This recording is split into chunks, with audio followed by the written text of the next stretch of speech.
Semaine chargée en termes de publications microéconomiques, réunion de la Fed mercredi, ça va être une semaine importante, on va essayer de détailler ensemble les enjeux de cette semaine importante. Bonjour à toutes et à tous, bienvenue dans Wall Street Hebdo, le rendez-vous hebdomadaire que vous retrouvez tous les lundis à midi sur la chaîne YouTube de l'Atelier des Options, un rendez-vous que nous avons préparé avec Paul comme systématiquement. Pensez à vous abonner à la chaîne YouTube de l'Atelier des Options, à liker et à partager ce contenu s'il vous a plu, et puis à nous faire part de vos commentaires dans le suivi de cette vidéo. Un programme qui va être donc chargé cette semaine, calendrier bien sûr, point d'analyse sur le S&P. Exceptionnellement, on ira jeter un œil du côté du Dow Jones à la demande d'une de nos auditrices. Et puis, on ira ensuite s'intéresser en détail au ratio put-call sur les titres intéressants cette semaine et puis aux configurations des différentes GAFAM. On n'a pas d'extrême de ce côté-là, on va regarder ça en détail. Et puis, on terminera avec les volumes inhabituels comme toujours. Et puis, le cas d'école qu'on a déterminé cette semaine avec Paul.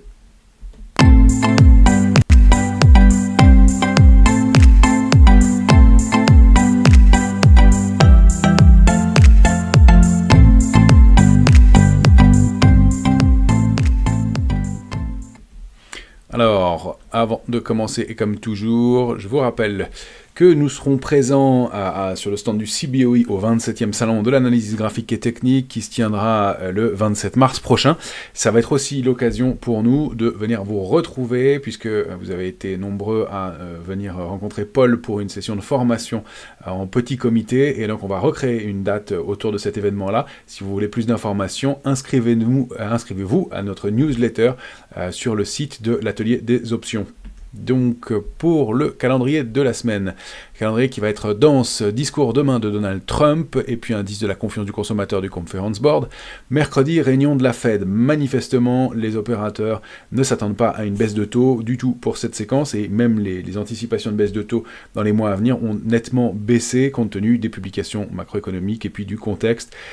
Donc le discours qui va s'en suivre mercredi soir, puisqu'a priori pas de baisse de taux, le discours qui va s'en suivre va être extrêmement important et intéressant comme dot plots comme toujours, quelle est l'évolution de la politique monétaire et le discours de Jerome Powell à suivre, donc intéressant. Et puis vendredi, on aura les prix à la production aux États-Unis, chiffres à suivre de près aussi.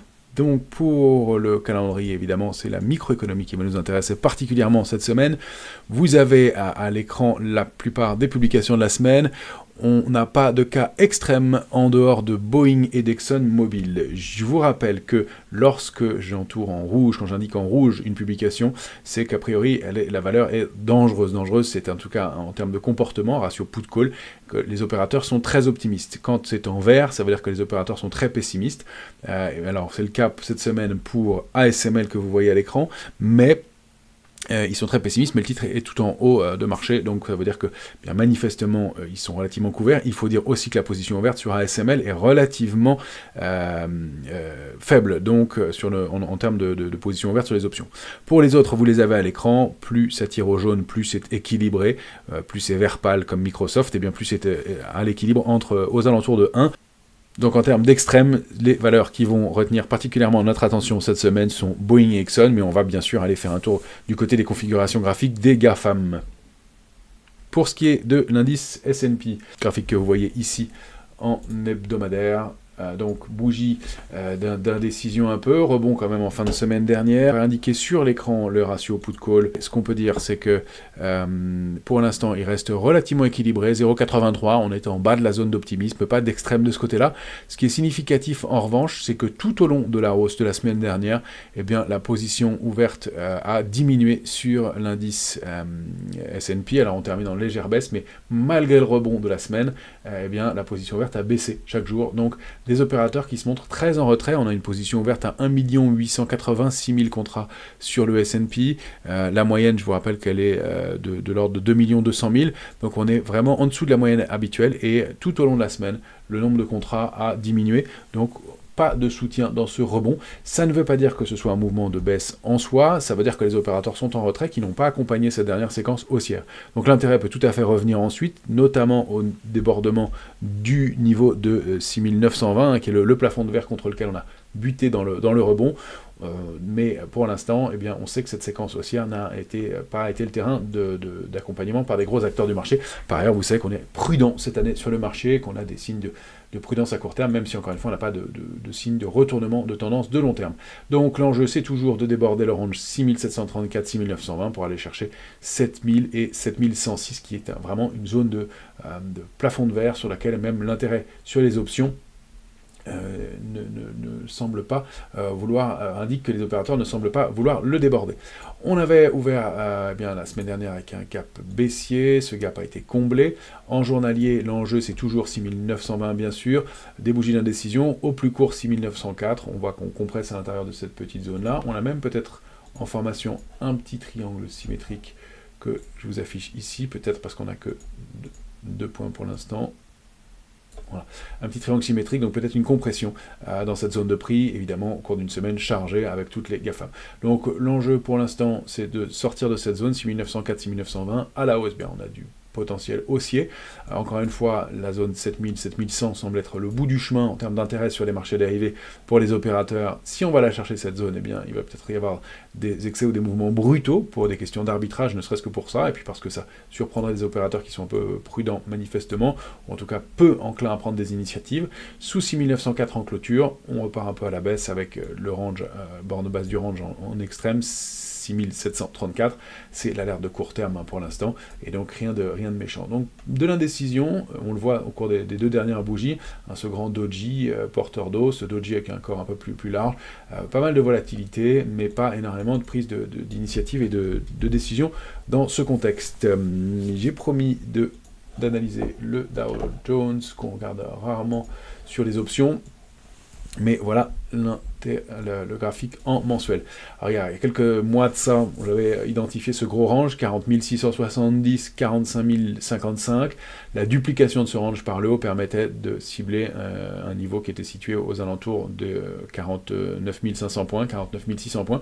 On est à mon sens allé chercher cette cible maintenant, et on voit que eh bien, depuis plusieurs mois, depuis le mois de mai dernier, l'indice Dow évolue bien au-delà d'une ligne de tendance haussière qui a été testée en mai, en août et en novembre, donc ligne de tendance haussière validée.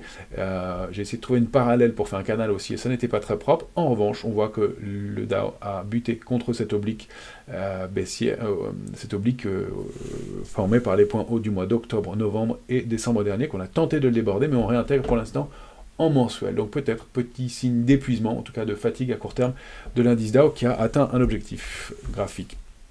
Quand on zoome, on voit plutôt un canal, hein, c'est une figure d'épuisement qui est relativement canalisée.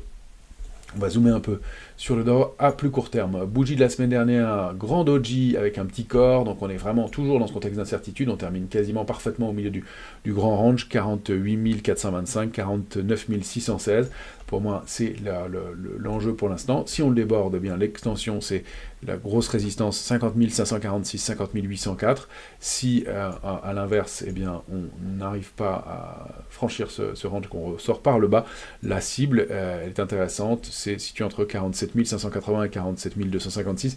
Je dis intéressante, pourquoi ? Parce qu'elle correspond à des niveaux de support qui sont assez importants pour le Dow, donc ça paraît plausible comme niveau. Pour l'instant, on est en consolidation, partie haute du canal haussier de long terme, avec des niveaux d'alerte qui sont bien identifiés, 48 425, et puis cette zone surtout, 47 256, 47 580, qui sont des niveaux à préserver absolument, sinon on invalide le mouvement haussier, et on a un signal de retournement de la tendance qui pour l'instant est actif depuis plusieurs semaines. Si on veut zoomer en journalier, on n'a pas beaucoup plus d'éléments à donner, on est toujours dans ce range 48 425, 49 616, on est plutôt en haut du range pour l'instant, avec une médiane qu'on peut fixer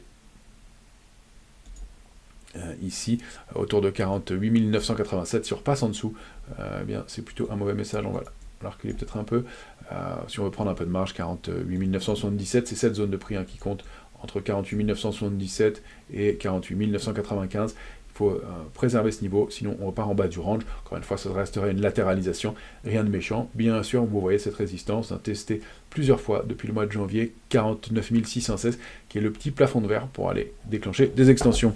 Voilà pour le DAO à court terme. Je voulais revenir sur deux titres qu'on avait évoqués ensemble la semaine dernière. La lecture ratio put-call avant publication ne fonctionne pas toujours, mais ça c'est une ancienne stratégie qu'on avait laissée sur Johnson & Johnson, mais la lecture du ratio put-call avant publication ne fonctionne pas toujours, mais il a permis la semaine dernière de bénéficier d'un petit mouvement de contre-pied au moment de la publication de Johnson & Johnson. Donc on indiquait un ratio put-call un peu optimiste, et bien ça a été le cas au moment de la publication, même si le titre s'est repris ensuite. Donc un petit trade qui a permis d'être gagnant rapidement sur cette configuration. On était plus inquiet sur Intel qui indiquait le ratio le plus optimiste de la semaine dernière, et donc un peu un comportement d'excès à la hausse, même si on a une grosse recovery sur le titre de long terme. On est allé chercher une zone cible aux alentours de 55-25, et au moment de la publication, ce ratio put-call qu'on avait indiqué à 0,34, souvenez-vous, donc très très optimiste, bien c'est avéré utile cette fois-ci, puisque bien contre-pied marqué. Voilà, alors on nous a remarqué à juste titre que ça n'avait pas fonctionné sur d'autres valeurs, notamment Netflix, qui était un peu pessimiste, mais on n'était pas dans un cas d'extrême sur Netflix. Donc encore une fois, ce ratio put-call, il va servir d'aide dans le comportement à la lecture du comportement des opérateurs. C'est bien sûr la publication qui prévaut systématiquement. Encore plus au sein de la publication, les perspectives que vont donner les entreprises qui publient, et puis ce comportement excessif qui peut être effectivement un signal intéressant s'il est couplé à un signal graphique ou autre. Donc ça ne fonctionne pas toujours, ce serait trop beau que ce soit une martingale, mais on a réussi à obtenir un taux de réussite pour des backtests pour l'instant qui obtient plus de 90%, je crois même de l'ordre de 95%, c'est en test pour l'instant, mais on arrive à mettre au point des stratégies intéressantes avec ces éléments-là. Encore une fois, on propose ça dans notre formation, donc n'hésitez pas à nous contacter si vous voulez en savoir plus sur le sujet. Pour les publications à venir, cette fois-ci, on va en faire deux. On va aller lire ce qui se passe dans les jours ce qui peut se passer dans les jours à venir. Alors, on a Boeing qui publie cette semaine. Boeing, on en avait parlé ensemble il y a quelques temps. On vous avait indiqué, je me souviens du mois de novembre, ce niveau de 177 qui était un point d'entrée intéressant pour le titre. J'espère que vous en avez profité. Vous retrouverez ça dans nos vidéos du mois de novembre dernier. Cette structure de retournement en épaule tête-épaule, avec une épaule droite un peu bizarre, mais ça avait bien fonctionné à l'époque. Retour sur cette ligne de coup et ce support majeur, et puis la progression haussière s'est mise en place. Alors on est dans un grand range sur Boeing depuis longtemps maintenant, depuis 2020, la crise Covid et tous les différents déboires qu'a connu Boeing. Dans ce grand range situé entre 121 et 260,5, le point d'entrée à 177 était bon.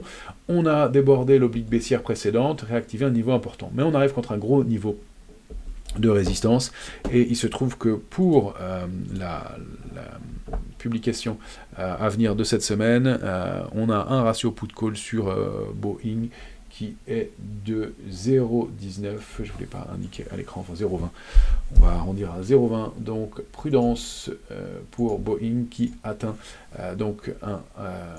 qui s'approche d'un niveau de résistance important, donc, et qui publie, dont la publication aura lieu, je vous disais, Boeing demain mardi, donc prudence pour Boeing qui arrive contre ce gros niveau de résistance, jamais franchi depuis maintenant sa baisse de 2020, plusieurs fois testé ici. En revanche, encore une fois, la publication peut bien prendre à contre-pied les opérateurs, et le débordement de 260,5 permet d'envisager des extensions importantes. Vous avez même la duplication du range 121-260,5 par le haut qui permet d'envisager des mouvements complémentaires. Donc Boeing, un des ratios les plus optimiste à surveiller cette semaine. Autre titre pour lequel on n'a pas d'éléments particuliers en termes de ratio, mais qui est incontournable graphiquement, c'est Microsoft. Microsoft, le titre s'était inscrit dans un grand range 491,45, 153,80, on le voit bien en mensuel, je vais zoomer en hebdomadaire, et bien le titre avait formé à mon sens un double top, très académique, borne haute touchée, borne basse, borne haute à nouveau quasiment, et retour sur la ligne de coup, on avait enfoncé la ligne de coup avec un pullback et puis une accélération baissière. On devait normalement dupliquer ce range par le bas, donc 491-553 permettait de cibler une zone support aux alentours de 430-60, 429-60. Le titre a réagi assez nettement en fin de semaine dernière avant ce support et sur le support majeur à 445,20. On est pour l'instant en train de s'affranchir en préouverture de cette oblique baissière. Peut-être, est-ce qu'on n'ira pas chercher la cible idéale. Pour l'instant, tant qu'on est au-delà de 463, le rebond en direction de 474, 491,40 est à envisager. C'est la réintégration de 491,40 qui permettrait à Microsoft de reprendre des couleurs. Le risque sous 463, c'est d'aller chercher la cible idéale au moins à 430. Donc voilà, enjeu un peu médian avec ce range 430-60, 491-40 et on est quasiment au milieu du bon côté pour l'instant et avec une réaction intéressante en fin de semaine dernière, même si on n'a pas une pénétrante haussière tout à fait, on a quand même des vendeurs qui avaient la main et qui l'ont reprise. Pour l'instant, c'est entre deux eaux, ça reste quand même baissier pour Microsoft et neutralisé à moyen et court terme. Pour les autres publications de la semaine, on a bien sûr Meta, même type de comportement graphique, on est entre deux eaux. Meta, vous vous souvenez de cette large épaule, tête-épaule qui avait donné une cible idéale qu'on avait atteinte parfaitement. Le titre depuis a rebondi, s'inscrit dans un range 598, 672, 87, indécision. On est on évolue autour de ce gros support à 630. Tant qu'on est au-dessus, c'est du mieux. Si on arrive à sortir de 672,87, eh bien, accélération haussière en direction de la résistance à 737 et ce gros plafond de verre avant quand même à 690, mais 737 et pourquoi pas 749,20 qui est une résistance intermédiaire. Si c'est l'inverse et qu'on rompt le bas du range, donc à la rupture dans un premier temps de la médiane à 630 et pourquoi pas de 598 qui a été systématiquement préservé en clôture hebdomadaire, eh bien c'est retour à 562 gros supports et puis une cible baissière qui se situerait autour de 520,80. Donc indécision pour Meta qui a quand même rompu pour l'instant le long canal haussier le canal haussier de long terme qui était actif depuis plusieurs mois. Donc c'est pas de tendance pour l'instant et une recovery possible. On est vraiment entre deux eaux pour Meta. C'est un peu l'état d'esprit actuel du marché d'ailleurs, il faut le dire. Pour l'instant, pas d'extrême, mais des opérateurs qui sont quand même sortis des grosses capilles, des grosses GAFAM. Alors est-ce que ça va être des points d'entrée ? Je crains que ça puisse alimenter des rebonds pas très étayés pour tout vous dire.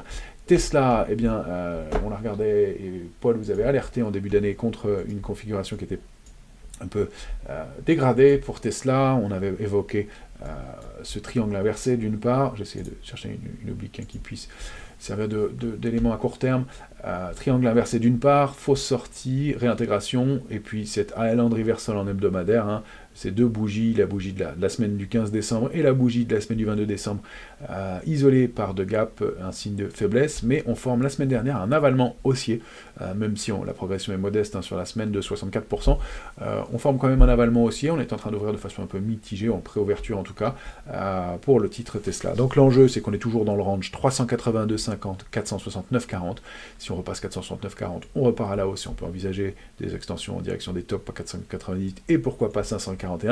C'est pas le scénario qu'on privilégie, vous l'avez compris, compte tenu de la configuration graphique. 455 est le premier niveau de résistance un peu charnière. Si on repasse au-dessus, eh bien ça neutralise un peu le mouvement de baisse. En revanche, si on se réinstalle sous 433, qui est la médiane du range 382, 469 j'arrondis, eh bien dans ce cas-là, on repart en direction de 422, mais surtout 403, 403,80 et puis 382,50. Attention, sous 382,50, on repart franchement à la baisse cette fois-ci. Compte tenu de la configuration, ça paraît envisageable dans les semaines ou dans les mois qui viennent, même si on se stabilise pour l'instant. Pas d'extrême à noter sur le ratio put-call sur Tesla.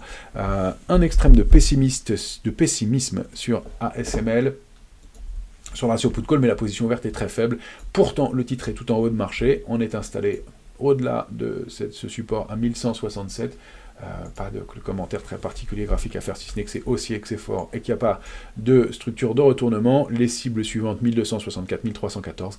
Attention sous 1119, ça pourrait entraîner des retracements en direction de cette grosse zone de support clé à 1007, puisque c'est au-delà d'un gap hebdomadaire qui avait été ouvert début janvier. Donc pour l'instant, on n'a pas d'éléments très particuliers sur le titre. Si on zoome à court terme, on évolue au sein d'un canal haussier dont on avait tenté de déborder la borne haute, qu'on a réintégré de façon assez propre, borne haute, basse, on le voit tester ici plusieurs fois.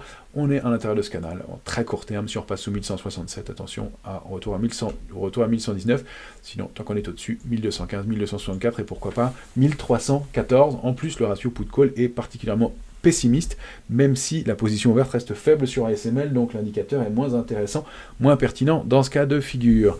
Apple va publier aussi cette semaine. Apple, ce sera jeudi.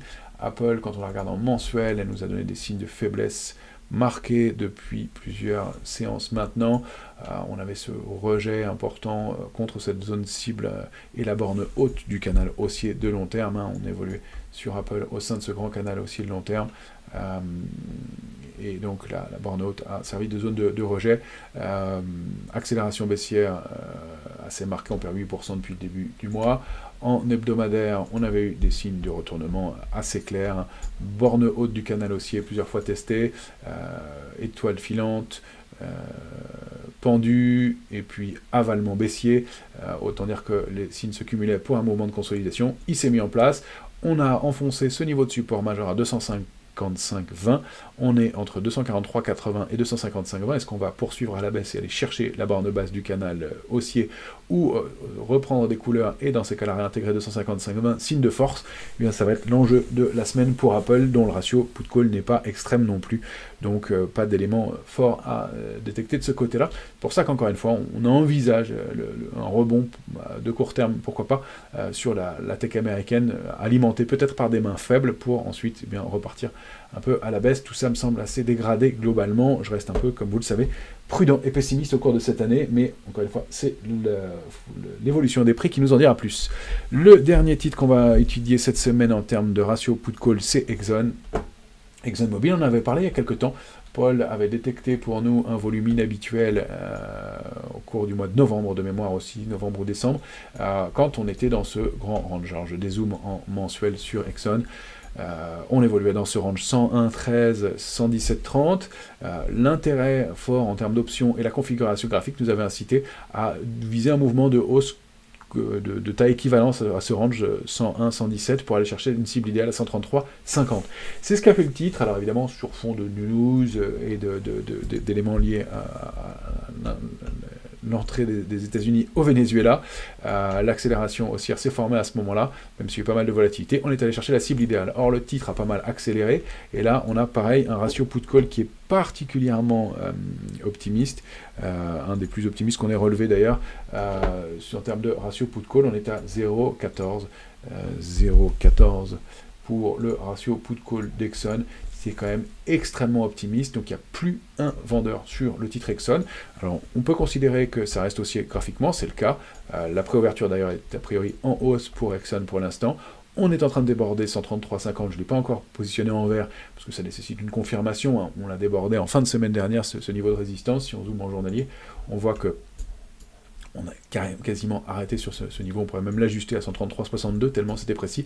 Il y a une bougie qui est clôturée au-dessus, donc pour l'instant à surveiller, mais donc l'enjeu, c'est peut-être un peu d'excès à court terme sur Exxon, pour bien un mouvement de retracement qui pourrait renvoyer le titre sur des supports intermédiaires. En tout cas, en termes de comportement, on voit qu'il n'y a pas pas d'option de vente du tout sur ExxonMobil, qui a bien progressé, qui est passé de 117 à 137 en préouverture, 136, 137 en préouverture, en quelques semaines seulement, donc peut-être un peu d'excès à court terme et de retracement à envisager. Si ça ne retrace pas, la prochaine cible c'est 149,80. Voilà pour les ratios put-call. Maintenant, on va s'intéresser à des volumes inhabituels intéressants détectés par Paul, comme chaque semaine. Le Van Eck Gold Miners fait l'objet d'une stratégie de protection ou de baisse, on ne sait pas exactement, on connaît les bases de la stratégie, on sait le sens escompté par l'opérateur qui ouvre cette position, mais on ne connaît pas les enjeux. En revanche, il ouvre une très très grosse position, 79 000 puts de prix d'exercice 100, 79 puts de prix d'exercice 95, c'est sur l'échéance du mois de mars. Non, échéance très, très court terme, autant pour moi, c'est ça qui rend la stratégie intéressante, c'est échéance fin de semaine, autant pour moi. Donc on a les éléments qui nous disent que bien l'opérateur s'attend à un mouvement de baisse qui idéalement retracerait entre 100,95. Donc l'opérateur s'attend à un mouvement de baisse de l'ordre de 15% idéalement d'ici la fin de la semaine sur Van Eck Gold Miners ETF. Alors c'est peut-être un hedge, une protection, encore une fois c'est peut-être pas une stratégie baissière pure, mais de si court terme, eh bien, on peut le prendre en compte et se dire qu'effectivement il y a peut-être quelques excès à court terme sur le compartiment et le secteur qui a progressé depuis eh bien, les points bas du mois de décembre hein, uniquement de plus de 30%. Donc une stratégie intéressante des opérateurs qui sont un peu en retrait. Donc ça c'est pour l'un des volumes inhabituels dont on connaît les bases qui a été détecté par Paul. L'autre c'est Lam Research. Lam Research, là, c'est plus long terme, c'est sur du mois de mars. Un opérateur qui vient dans ce comportement graphique qui laisse effectivement dubitatif. Lam Research, boîte tech hein, qui évolue au sein du Nasdaq dans les semi-conducteurs, et donc un mouvement aussi très violent récemment, et un opérateur qui, donc, sur le mois de mars, a acheté 40 000 puts de prix d'exercice 200. Le calcul nous indique que 40 000 puts d'exercice 200, ça fait une position de 41 millions de dollars sur cette stratégie de protection. On voit par ailleurs cette bougie de la semaine dernière qui n'est pas très engageante. Hein. On a une grande étoile filante avec donc des acheteurs qui avaient la main et des vendeurs qui la reprennent. Et ce tout petit corps en bas de la bougie, prudence manifestement justifié à court terme au moins. Une seule bougie ne fait pas la tendance, mais en hebdomadaire c'est assez significatif. Quand on regarde en journalier, on a ce gros Marubozu aussi, avalement baissier, donc bien sous 200 ou sous une accélération de court terme ou sous 200 d'ici le mois de mars, eh bien l'opérateur commencera à gagner sur cette stratégie de protection, donc prudence avec des gaps à combler aussi, donc pas mal de volatilité à court terme sur le titre, des bougies d'indécision, grosse bougie baissière quand même, gros Marubozu, avalement baissier, donc prudence avec aussi ce harami qu'on peut voir ici. Donc il y a quand même pas mal d'éléments d'incertitude et de volatilité sur l'Arm Research à court terme. Et puis on va terminer par notre cas d'école. On vous indiquait en début de séquence le S&P et quelques niveaux de prise de bénéfice. Je vais supprimer quelques lignes parce que c'est moins lisible. Voilà, on va se positionner en hebdomadaire. Avant de vous montrer la stratégie qu'on va mettre en place cette semaine, je reviens sur notre tableau des stratégies. Et on arrive avec la stratégie de Apple, le Strangle sur Apple qu'on avait ouvert début décembre, qui est sorti gagnant la semaine dernière. Eh bien, on arrive à donc un taux de réussite de 85%, avec donc au total sur 44 stratégies, 40 clôturées, 34 gagnantes, 6 perdantes, et en cours 4 avec la stratégie que nous allons ouvrir aujourd'hui, et vous le voyez à l'écran. Il reste donc le bull put spread sur le futur IS, donc le futur S&P, Apple, un bull put spread aussi, la vente d'Iron Condor sur le silver SLV qui est pas bien orienté pour l'instant, l'argent continue ses plus hauts, mais on n'a pas encore atteint les bornes, et puis c'est une stratégie qui nous laisse encore un peu de temps. Et pour hedger ces stratégies plutôt haussières avec Apple et le futur, eh bien on va former une forme d'Iron Condor, on va ouvrir un Bear Call Spread sur le SPX. Alors Bear Call Spread, on va le montrer à l'écran. On ne va pas donner de base pour cette stratégie comme on le fait comme habituellement. On va laisser cette stratégie libre pour cette semaine. On rappelle juste le fonctionnement du Bear Call Spread. On va prendre une vente de call que je vous affiche ici. On va vendre un call et on va acheter un call pour protéger cette stratégie. Donc là, de prix d'exercice supérieur, d'échéance plutôt court terme, court à moyen terme. On va, hors de la monnaie, aller vendre un call pour encaisser de la prime et puis protéger sa stratégie par un achat de call pour éviter, en cas d'accélération haussière trop violente, eh bien, le risque de perte illimitée qu'implique la vente de call. Cet achat de call, il va venir en débit de la prime que j'ai encaissée, mais comme j'achète un call plus haut que ma vente, il va me coûter moins cher par définition. Et l'idée, c'est d'encadrer le marché, de former une sorte de hedge. Alors, on vous indiquait que cette zone 7000-7100 semble être un gros plafond de verre en termes d'intérêt, donc selon la sensibilité de chacun, l'échéance, le risque. On peut prendre aussi différents sous-jacents, parce que le prix du point est cher sur le S&P. Il existe des futurs ou des ETF qui permettent d'avoir une exposition qui est un peu moindre, et on va donc laisser cette vente de call spread, ce bear call spread, libre pour les opérateurs en fonction des niveaux de prix, de leur sensibilité, de leur agressivité, de décider bien voilà que cette position serve de hedge par rapport aux autres positions que nous avons ici. C'est encore une fois tout l'intérêt des options.